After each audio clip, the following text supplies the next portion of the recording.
কিন্তু আমার অনেক খুশি লাগতেছে, আমি দীপক স্যারের মাথায় একটা থাপ্পড়টা মারতে পারছি, এটা আমার অনেক ভালো লাগতেছে।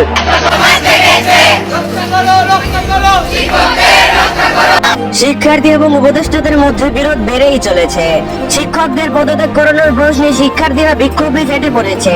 তাদের দাবি কোনো আইনি নোটিশ ছাড়াই শিক্ষকদের পদত্যাগ করাতে বাধ্য করা হচ্ছে, যা মোটেই সঠিক নয়। আন্দোলনরত শিক্ষার্থীরা বলছে পদত্যাগের নামে শিক্ষকদের গায়ে হাত তোলা হচ্ছে।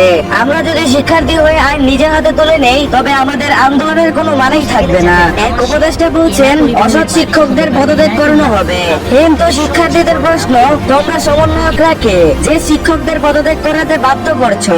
তারা অভিযোগ করেছে কিছু শিক্ষার্থীকে উস্কি দিয়ে শিক্ষকদের জোর করে পদত্যাগ করানো হচ্ছে, অথচ এসব শিক্ষার্থীরা আসলে শিক্ষার্থী কিনা তাও নিশ্চিত নয়, কারণ তারা তাদের প্রতিষ্ঠানের নামও ঠিক মতো বলতে পারছে না। তবে শুধু শিক্ষার্থীরাই নয়, সাধারণ মানুষও রাস্তায় নেমেছে।